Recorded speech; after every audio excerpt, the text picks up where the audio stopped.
Hello and welcome to the Bro Chat for the People podcast. Today's episode is brought to you by a public service announcement, or really just a kind of an announcement for the lost and found. I was running to catch the 9 train today, and it was early morning, obviously, because it was the 9 train, and apparently I wasn't the only one. I saw you down the subway stop ahead of me. You were sprinting and collided with a support column. Your prosthetic arm flew off, but you kept running. You made the train, and I did not. All that was left was your lovely arm, glistening from the summer humidity. It smelled of pine and saddleneck oil. I have it now in my living room. It's sitting in a hallway basket with some umbrellas and a didgeridoo. Contact me for the rest. Susan. Well, I mean, whoever this is, I would contact Susan. She seems like she wants to meet the rest of you. All right, let's go.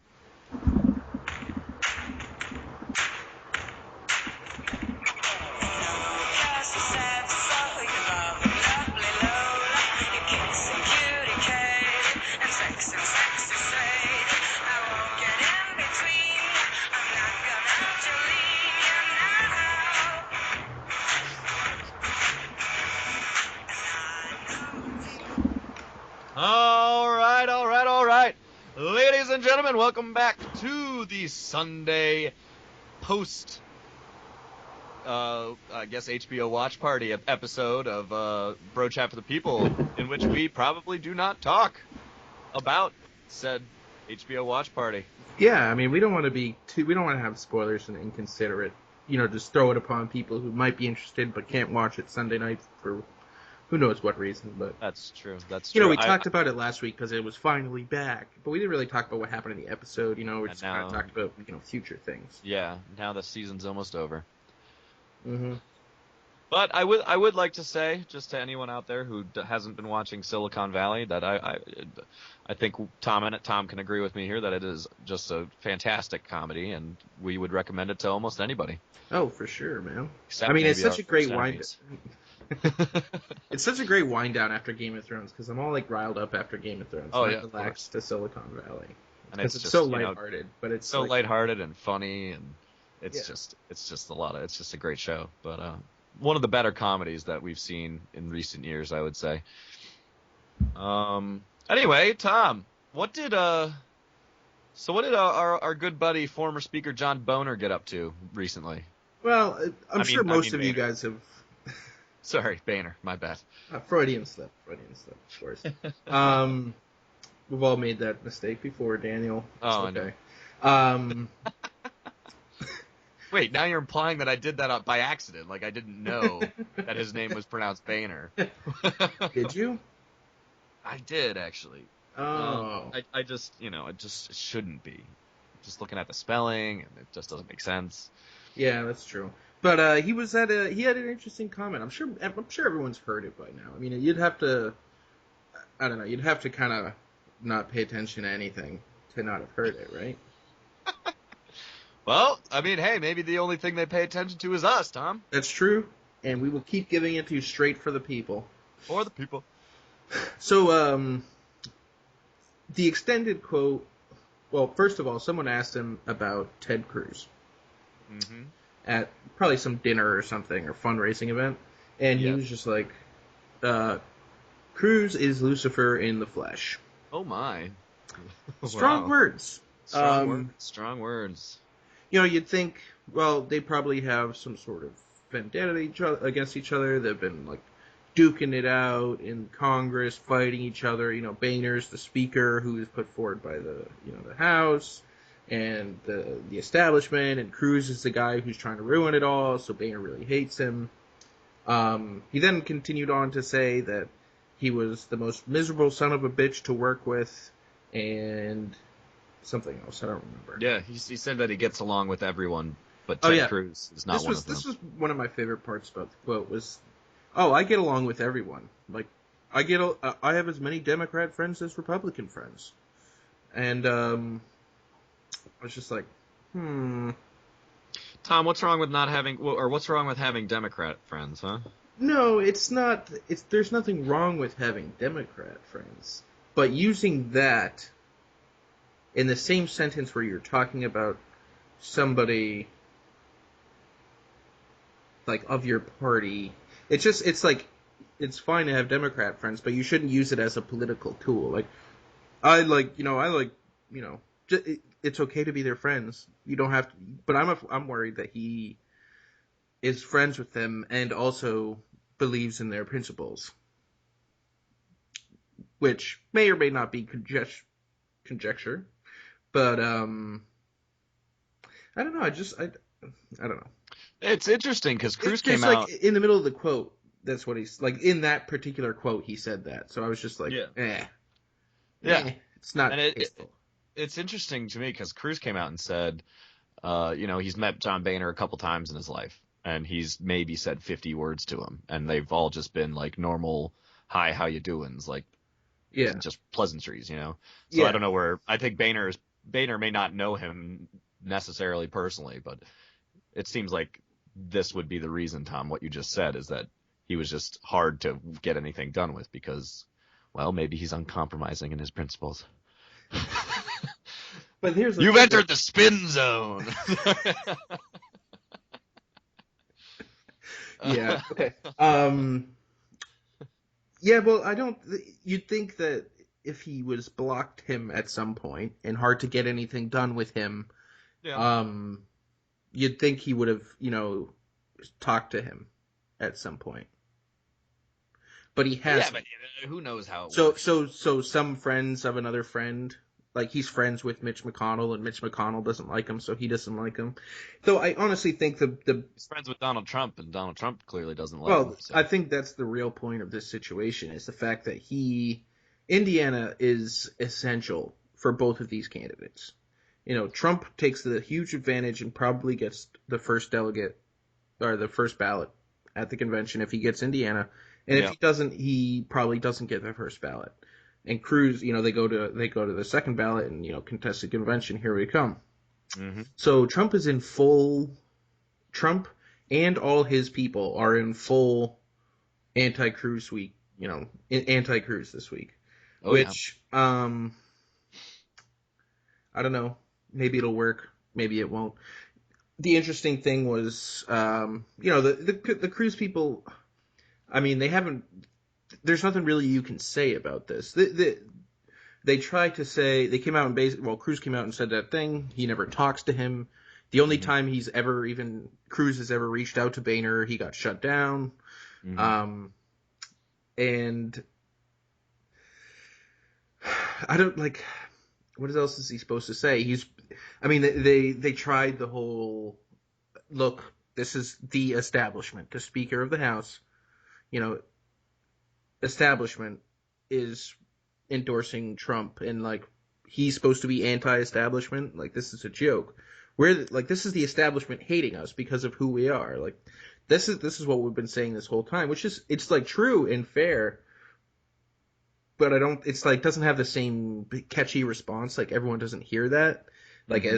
as the quotable, Cruz is Lucifer in the flesh, Yeah. and um, I mean, plus he has the entire media expounding and expanding and throwing it everywhere. I mean, it was a Hmm. front line on Drudge for like 5 days. I mean, Drudge is in full campaign mode. He's in full Trump mode. Yeah, full Trump campaign mode. Yeah, Hmm. not like good campaign mode. Um, I mean, he's literally had Cruz hit pieces on the front page in the big picture in the front page of Drudge. He's just had hit pieces for the past 2 weeks. Hmm. Like, they managed some idiot managed to find some delegate who said he was unbound and he was pro Cruz at some point, but now he's not so sure. Oh, And God forbid. they found an idiot like that, and they wrote it. Some idiot wrote an article on what was it? The New York Times. Some New York Times journalist found this, right? And now it's on the front page of Drudge. How many times did New York Times articles get the front page of Drudge? That would be interesting. That's an interesting question, Tom. I think we should look into that. Boehner obviously also endorsed Kasich and voted for him in Ohio, or at least he said he did. But he's also been the guy who's like just kind of like doing whatever he wants this campaign, this election cycle. He's like, oh, but also there's Paul Ryan out there, and then Paul Ryan went to Boehner and was like, hey, bud, knock it off. Like, I'm not running for president this year. Like, cut it out. Stop doing this to me. So I don't know. Boehner just seems to be kind of, ever since retiring, he's just kind of like, I'm free. I can do whatever I want. I can say whatever I want. Like, no big deal. It's really disturbing. I mean, hey, whatever. And I mean, this guy has no right to. I mean, Boehner. That's really serious. When you call the Speaker of the House, when you call somebody the devil, like you compare somebody to Satan, that's pretty serious. Seriously, that's really serious. Like, he hasn't said that about Hillary yet. Yeah, that's true. What the heck? I mean, this is somehow Cruz is worse than Hillary. I mean, I think Boehner is reportedly He's a Christian, He's Catholic. He retired because of his meeting with Pope Francis, or he resigned, I guess, from the speaker position. He was like, "Why am I doing all this? This is stupid. Like, Pope Francis is right. Like, my job here is pointless." So he resigned. Well, Boehner was the one who got Pope Francis here in the first place. That was like the best thing he did as speaker. Okay. I don't know. I mean, this is pretty serious. Like, I know he kind of sounds like a joke, like an offhanded joke that he would say if he was like hanging out with his friends, and you know, if we were, you know, didn't like somebody at work or something, and we're like, you know, using hyperbole. But I mean, this is yeah, man, he's such a terrible person, like whatever. But it's not like this was secretly recorded. No. This is a hit job orchestrated by Trump, who is his texting buddy, as he calls him. Like,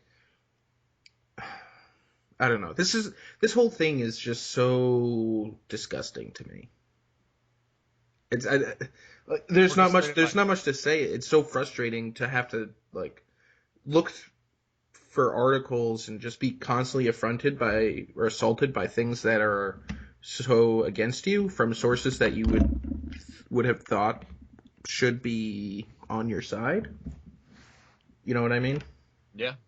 But I mean, hopefully Cruz will be able to push through this, get the necessary votes in Indiana, which would then maybe shut people up, because there's just been constantly people talking about, oh, you know, last week he swept 5 states. Trump did, and you know, all the momentum's back in his favor. But I mean, it's so ridiculous. Did I talk about this beforehand on the last You talked podcast? about how it was ridiculous because it was four of the deepest blue states in the union. But yeah, the momentum, it may be. I mean, he's obviously got some momentum here. I mean, he's up pretty big on Cruz right now, at least in all the latest polls. I mean, the one I looked at, that was, I don't know. It's always hard to find good polls and dates and stuff. The ones I found, he was up Trump was up 4 points. Okay. It was 39 to 35, and then Kasich had 17. That piece of shit. Yeah, I have one that the what is this? The Washington Post is talking. It's not their poll, but they're talking about it, and they're talking about a poll that was favorable to them, Daniel. The Washington Post. The Washington Compost, you mean? Hey man, what did I? This is just one poll. I understand that, but in it, this is an NBC poll, and he's up 49% to 34% with Kasich at 13.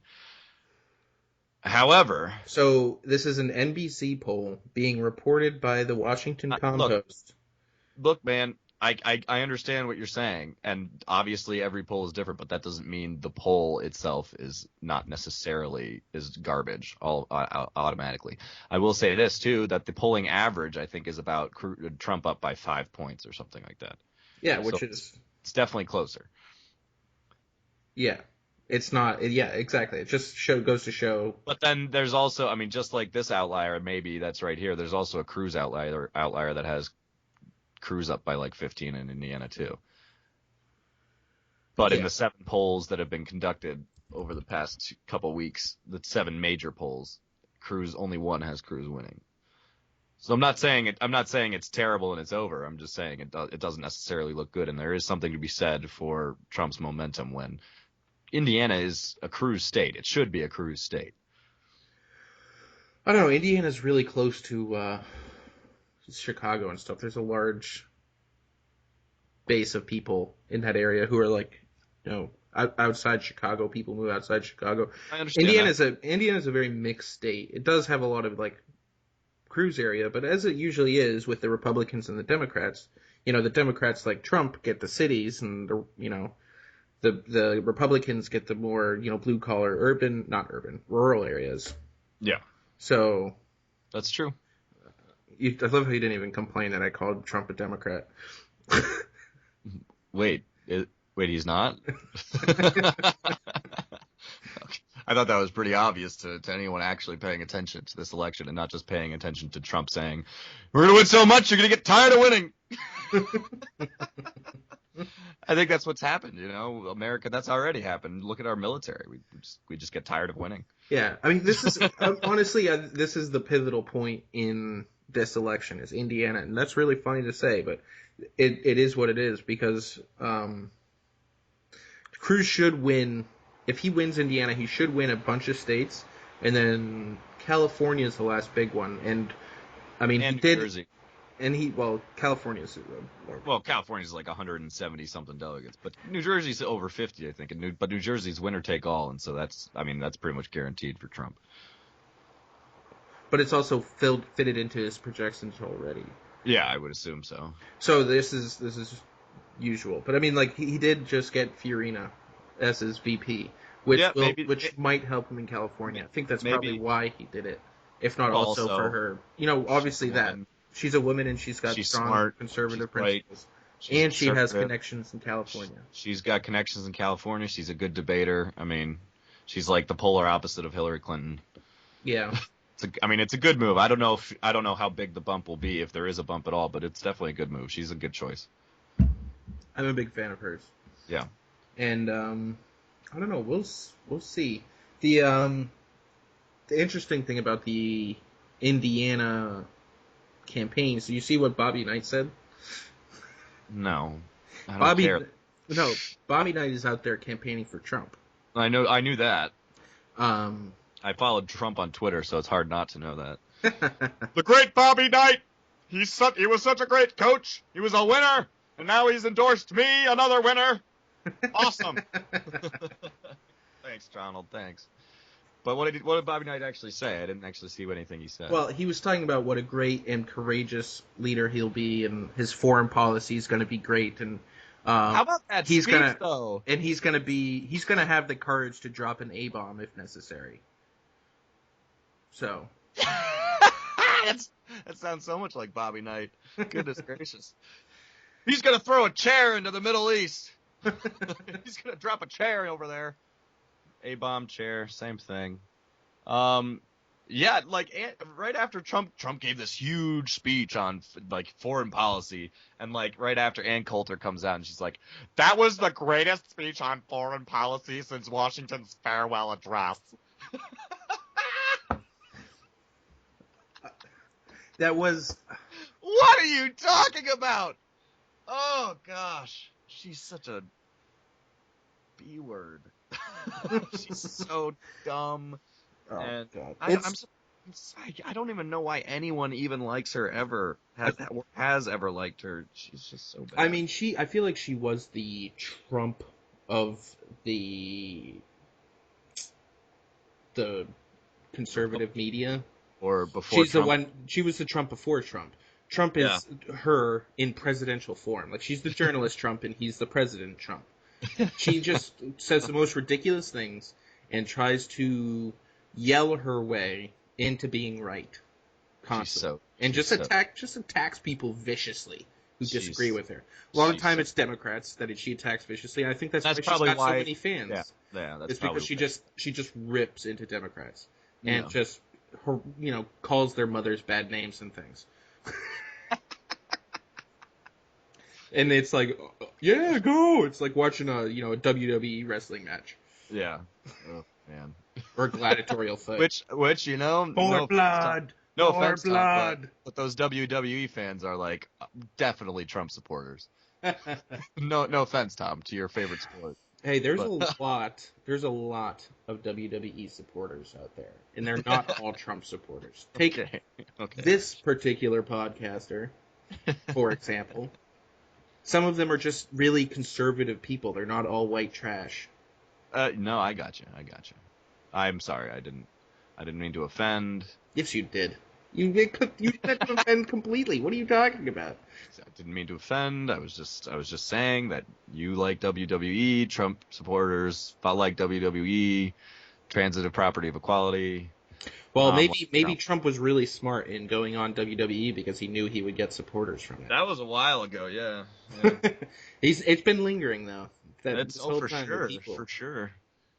I mean, hey, when you shave what's his face's head, what's his name? McMahon. Yeah.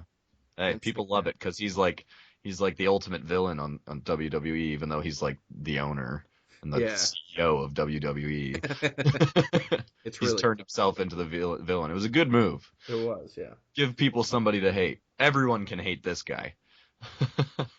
Just quickly, his actual son, he used to work for it and he like left the company or whatever, and he came back recently.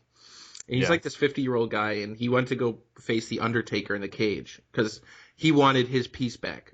It's like the prodigal son. He wanted his piece back, and he wanted to be in charge of WWE. And Vince McMahon told him, like, if you get into Hell in a Cell, which is the giant cage comes down over the ring and stuff, into it with the Undertaker, then I'll give it back to you. And at the end of it, it was so funny.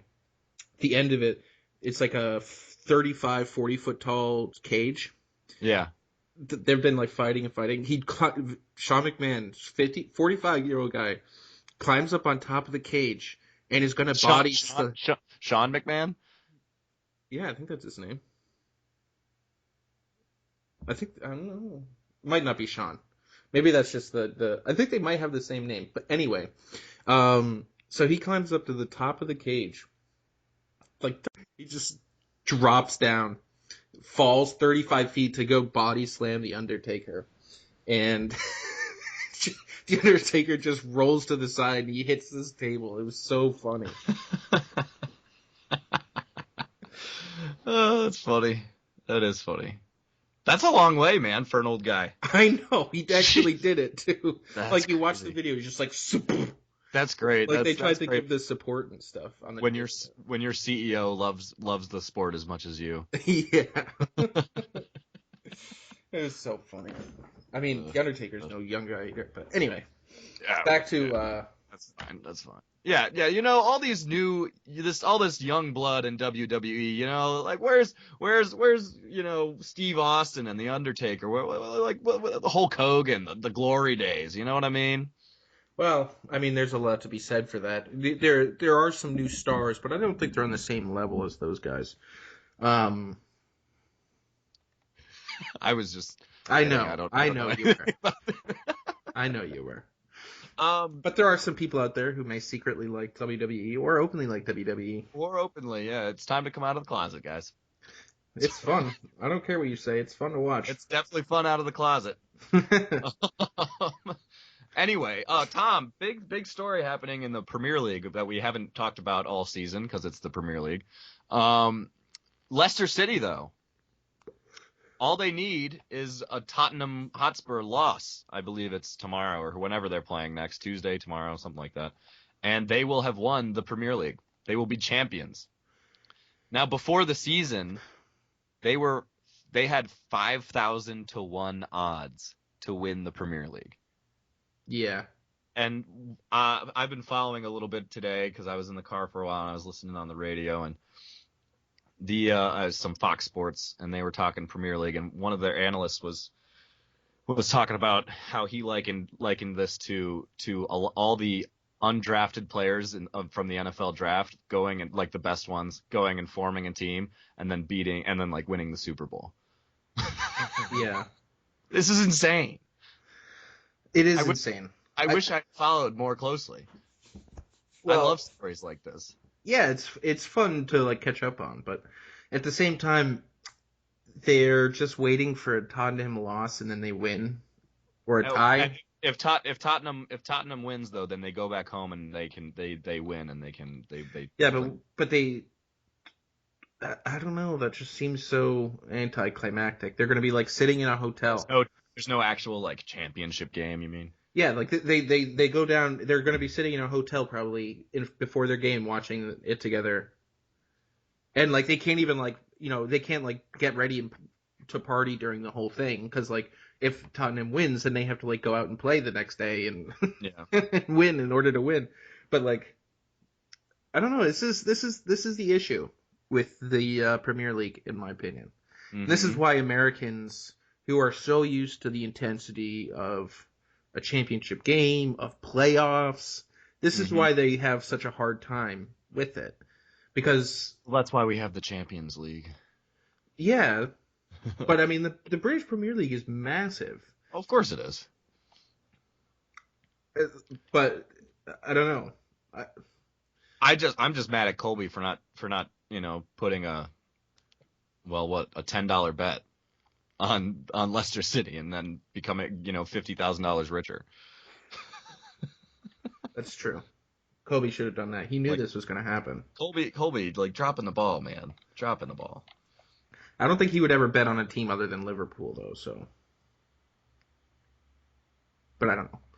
Oh, that's true. Well, no, but see, that's what he should be doing. He should be betting on Teams all that the other he's not. teams Yeah, other than exactly. Liverpool, and then he will be happier for it. He might feel like a worse fan, but then when you get that $50,000 check, Yeah, you might just forget about it real quick, just briefly. yeah, yeah. I mean, we might have to get Colby back on here to talk about it if they manage to win, especially if they win in the fashion of Tottenham tying or losing. Yeah. Though, I mean, I don't think they will tie or lose. I mean, they've lost 4 times all year. It's probably not going to happen, but you never know. Yeah, you do never know. I Um, just another analyst said it was like one of those like a double A or no, not a double a Division two college football team going, their first year going in Division One, going 12-0 and winning the title, beating Alabama in the title game. but here's the thing: those would never happen Except there's because title games. yeah, well, except those would never happen because they're not in the same league. They were actually like in the league. No, that's what I'm saying. But it's only their second year in the Premier League. Yeah, but they were like in the league. So Yeah, that's what I'm saying. Is it's showing, like I mean, it's like if some no, division I team know just what you're, I know, decided to go Division One. no, I know what you're trying to say, but um, there's I don't know, what am I trying to say now? You made me lose my train of thought. Still waiting here. Let me gather my thoughts. Get it together, Lemmy Wings. Jeez, unbelievable. Well, okay, yeah. If they were in the league, the diversity of the league, it should allow, like, sure, they might be a bad team, but 5,000 to 1 odds is a lot. And Yeah. it shows the kind of just like top heaviness of the league, Yeah. which is also, I don't know, an issue. I mean, it would be interesting to see, like, what were the Lakers' odds of winning before a season? Something Yeah. like that. Like, they were projected to be pretty darn bad. I don't think it was 5,000 to 1 though. But yeah, but people talk, that's the most top heavy league in the United States I can think of. Well, yeah, I mean, exactly. Here you go. For example, since '92, 47 clubs have competed in the Premier League, and only. Well, wait. It says the Premier League was founded. I guess it was a different league before '92 because the Premier League was founded. The inception of the Premier League, 1992. Only 5 teams have won the title. Manchester United has won 13 times. Chelsea has won 4. Arsenal has won 3. Manchester City has won 2. And the Blackburn Rovers, who are not in the Premier League anymore, won once. Yeah. Manchester United has 13 titles since '92. Oh, man, to be a Man U fan, that would be awesome. Yeah. It'd be like being a Boston fan. Yeah. Well, not quite. Dude, 13 titles. True. We have Since we have '92, no, we haven't had that many. But yeah, I we've mean, had 4 Patriots, 3 Celtics. That's 7. 1 Bruins, 1 or no, 3 Red Sox, 1 Celtics. So we've had 9 since '92. Eh. But well, we've had 9 since 2001. How about that? yeah. I mean, and then if you go back to '85, you can add some more in there. Oh Add some more yeah, you got some more Celtics. Celtics. You got some. You don't have any more Bruins or Red Sox or Patriots, but you got one. You've got one Celtics championship in '86, and then you've got 2 before '85 and '84 and '81, I think.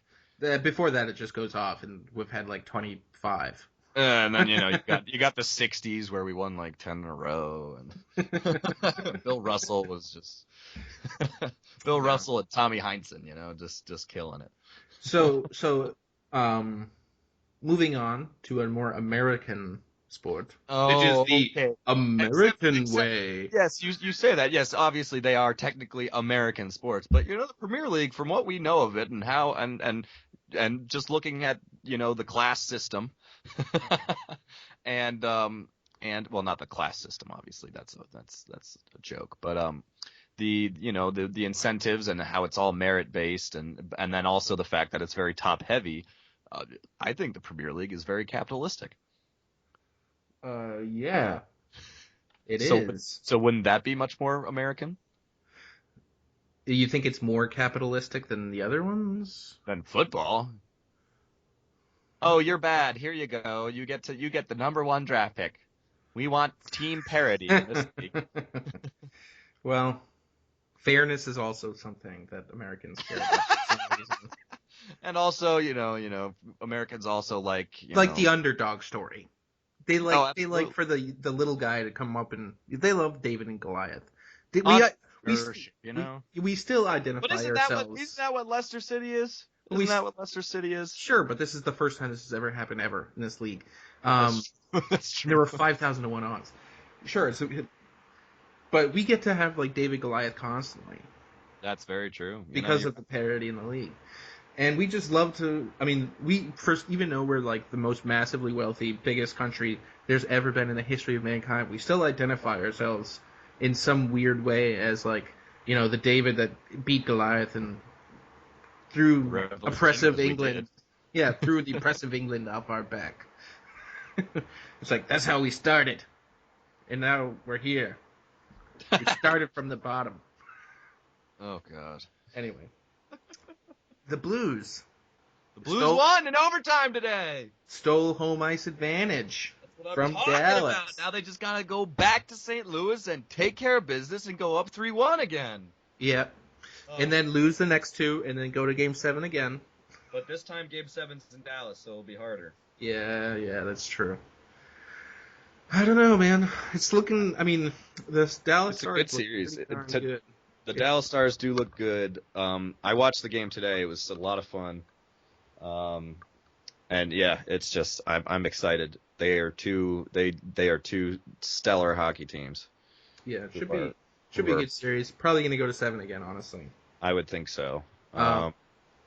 Unless one team just gives up, which I don't see happening. I don't see happening. The Penguins. Unless Tyler Sanguin finally turns into that locker room cancer that Peter Chiarelli and the Bruins thought he would be. Ugh, such garbage. Anyway, the Penguins beat the Caps and took the home ice advantage as well. Yep. Caps. I mean, honestly, the Penguins played better in Game 1 too. So Penguins have been looking pretty sharp here. Phil Kessel's been playing really well. Yeah, it's not looking so good for those Washington fans yet again. Maybe yet again. And this is both games on their home ice. Now they got to go back to Pittsburgh. I know. Eek. I know. They haven't looked good. But you know what? Hey, look. As long as you've got that talented club that the Capitals have, you've got a chance. And unless, that's ridiculous to be talking about this team having the fact that you have a chance. Yeah, I know, which is it's classic Capitals hockey, isn't it? They're great. They're an awesome team. They make it to the playoffs. And then all of a sudden like they all shit the bed. I don't know. Yeah. Or maybe teams just elevate the level of play against them because it's the playoffs and the Capitals are just used to regular season hockey and don't know how to elevate their game. I don't know. Yeah. I mean, it's just Hmm. the best players need to produce more. It's just that simple. Ovechkin definitely needs to produce more. Yeah.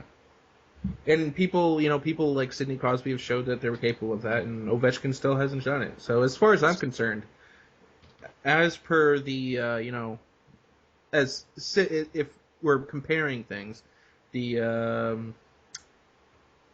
Ovechkin Crosby debate is not so dissimilar to the Brady Manning debate, in which I would give. Don't you ever compare Brady to Sidney Crosby. You son of a bitch. I hate to say it. Don't you ever take one of the toughest, most durable quarterbacks in the league, a god among men, and compare him to that little whiny crybaby over in Pittsburgh. Sidney Crosby.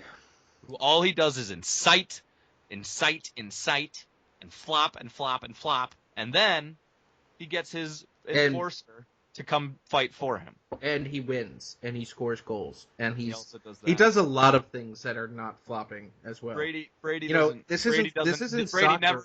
Brady has never asked anyone to fight to take a fight for him. Okay, I'll grant you, Sidney Crosby is a baby. And I'm not going to say he's not a talented player. I just don't think they're very similar players. Hey, listen to what I'm saying. Styles. Listen to what I'm saying. Sidney Crosby is a baby as far as hockey standards go. Okay. He's probably tougher than the majority of other people in other professional sports. Look, I'm not going to say I wouldn't be running, but I'm not a professional hockey player. There's a different standard. And Crosby's play in the playoffs, I think, is different. He doesn't do nearly as much flopping and diving. He plays like an animal in the playoffs, which is why they have won. He plays like an absolute animal. And you need to watch the playoff games with the Penguins. Like you probably watched. Did you watch last night? Yeah, the guy's an animal. I'm not saying he's not a talented guy. I'm just saying he's like Patrick Kane. They're both animals in the playoffs. I don't care. Patrick Kane is definitely an animal, and I think I like Patrick Kane more than Sidney Crosby, which is saying something. Well, Patrick Kane has it going for him that he's American. That's true. And Sidney Crosby scored the game-winning goal against the United States in the finals. No, I know. That's the silver medal. Yeah. Gross. But hey, if we're talking about American hockey players, TJ Oshie is the gold standard. Yeah, that's true. And he's the only one on the Capitals who's doing anything. I know. Oh, you didn't score a hat trick tonight? Sorry, we're not going to win. Yeah. Come on, TJ. Why didn't you get a hat trick tonight? Jeez, you're letting us all down. He's like, we have Nicholas Backstrom. We also have John Carlson. We have Alexander Ovechkin. Yeah, but we need a hat trick from you every night, TJ. Because none of those guys play defense. Damn it, TJ. Why are you letting down your team? It's my first year here. I just got here, and I'm already the best player in the playoffs on your team. Like, I don't know what more you want from me. I'm pretty sure I have the most playoff goals in a career for the Capitals already. Franchise history. Poor Capitals. Good thing Cyril doesn't listen. He's behind. Vacation messed him up. Yeah. So, you know what I really don't care about anymore? Even like a little bit? The NBA playoffs. Why don't you care anymore, Tom? Because the Celtics are out? Yeah. Basically. Yeah, I mean, there were games on today. I watched a bit of the Warriors Trailblazers game. Warriors blew them out. They were in control of that game from the get-go. It was kind of embarrassing for the Trailblazers, to be perfectly honest. I watched little bits and pieces of it, but I was fully invested in the Blues Stars game. So the Raptors won, they're moving on. The Heat won, they're moving on. Who cares? Neither of them are going to play well, and Cavaliers are going to make it. It's going to be Cavs versus either the Spurs or the Warriors. I mean, this is how it's going to be. Oh yeah, speaking of the Spurs, that was a murdering last night. Oh my gosh. I saw your tweet. That was pretty funny. So funny. Like one more quarter to go, and it showed the score from the end of the 105 to 66. You scored 105 points in 3 quarters and held the Thunder to 66. Yeah, held the They're Thunder only to up by 50 66. points at the end of 3 quarters. It was ridiculous. Dude. And it's not like okay, so for example, the Thunder took one more shot than the Spurs did for the entire game. The Spurs through 3 quarters though shot 70%. Good defense there. LaMarcus Aldridge played 30 minutes and was 18 of 23 for 38 points. I'm pretty sure if they just had nobody standing and they just had a bunch of dolls on the court and they just ran set plays and there was nobody playing defense, they would shoot 70%. I don't think they'd shoot better than that. So Kawhi Leonard he only played 22 minutes and he was 10 of 13 with 25 points. Tim Duncan played 21 minutes. Ginobili played 11. And he was plus 13 while he was on the court. This was like playing the freaking Lakers. This was embarrassing. They didn't try. They didn't try at all. They just dominated. Oh, so sad. Well, Thunder, you're playing with the big boys now. Exactly. Not beating up on these shitty other teams. This was the other thing. I think we talked about this on Thursday. Or when we were talking, not Thursday, when we were talking about the NBA playoffs, and we were like, oh, maybe should we include the Thunder? Like, they're a good team. Like, maybe they're a part of the West Elite. Well, if it keeps going like this, I think we've got a good chance that Kevin Durant cuts bait and comes to the Celtics. Yeah, let's just have 3 more. Let's have him sweep them.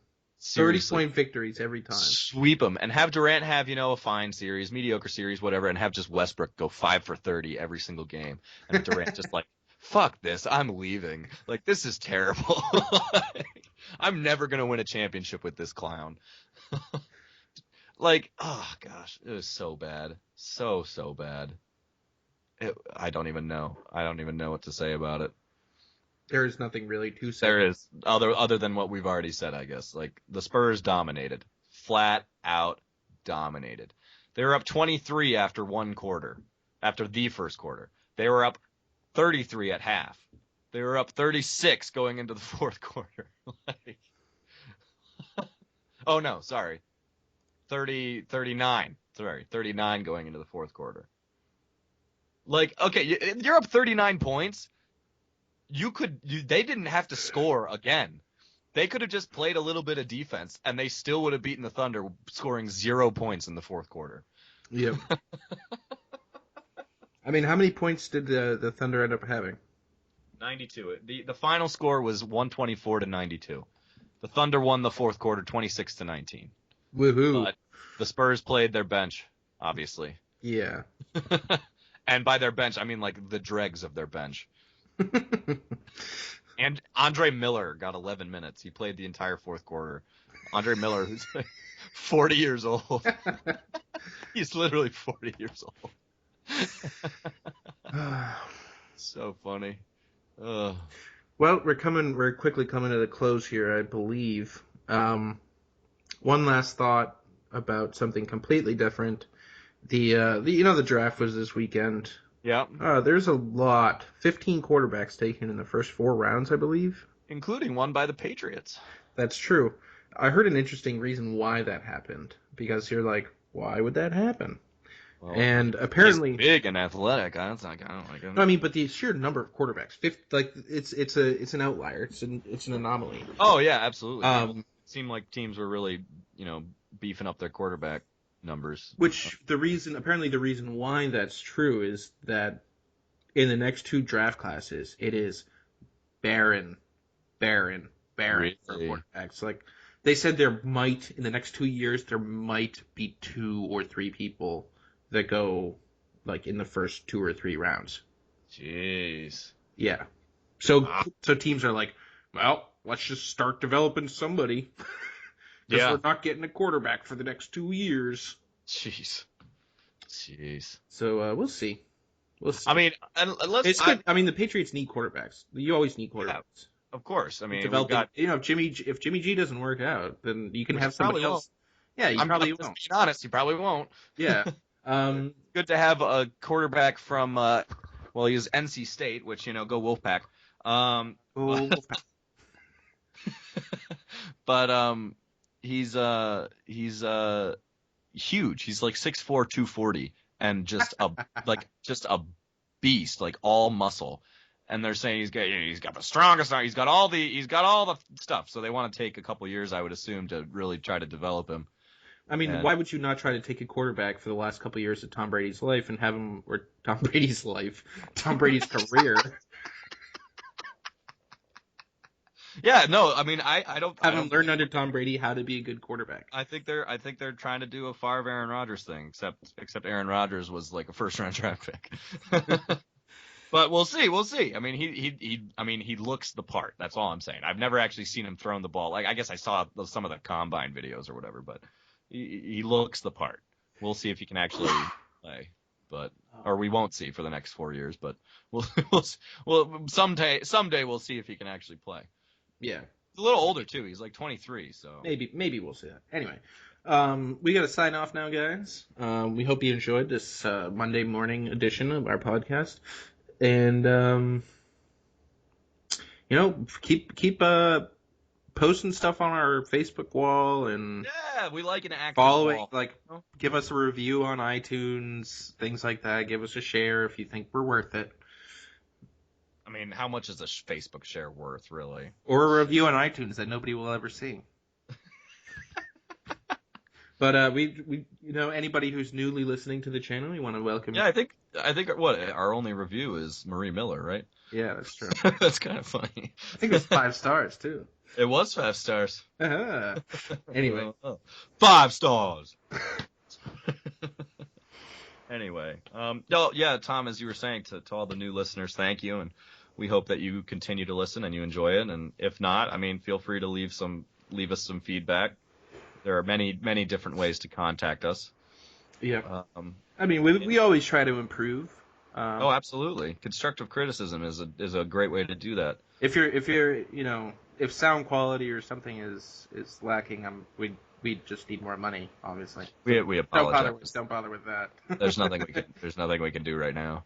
Yeah. Anyway, but those are our problems.